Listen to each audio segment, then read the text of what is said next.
Depends on what you mean by that. There are no awakened people, strictly speaking. There are just awakened egos. They actually can and do recognize each other, that's true. All egos recognize similar egos, even if subconsciously. Then there's self-realization, the state of oneness, infinite consciousness, the state where most of the teachings come from. Such beings also can and do recognize each other, but they can't recognize awakened people, they are just regular people for them.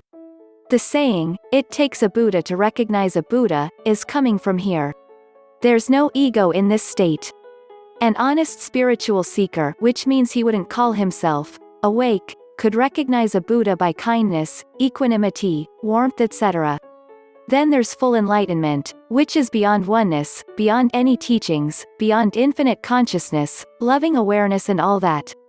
It is indescribable and nothing can be said about it. Such beings don't and can't recognize each other, and they don't see a difference between enlightened people and regular people. There's no ego nor egolessness in this state. No one can recognize them as well.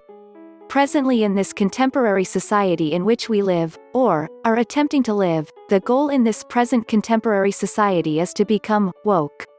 Does woke presently mean to live within status of enlightenment? What is the difference between living woke and living in a mental operational cognitive intellectual stasis of living enlightened?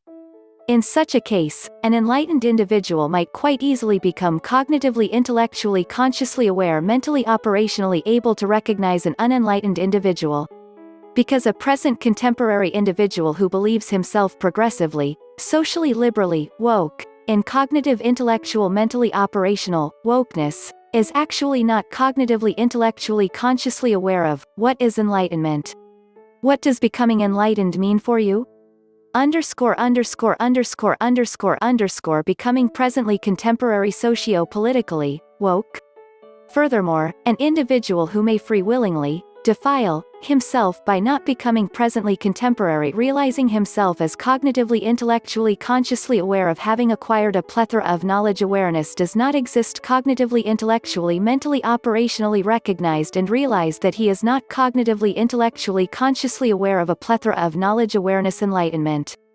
That which contemporary societal wokeness is simply earthly grounded experienced wokeness, void of any and all mental operational cognitive intellectual knowledge, awareness. Enlightened people do recognize and realize unenlightened people. Let's look at it this way.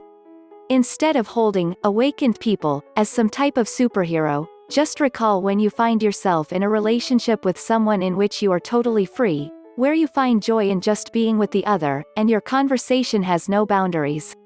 You feel you have always known that person, even though you just met them. That is an awakened relationship, one that has no boundaries, and with no boundaries there is no boundary around your sense of self.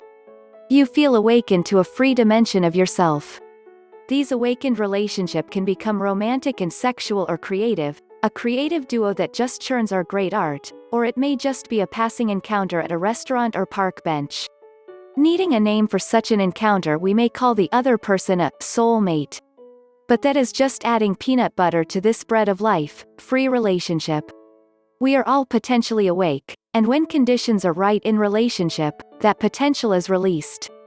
But the conditioning of our world and our belief in ourselves as some separate person that stands alone acts like gravity to pull us back from awakening to our daily sleep.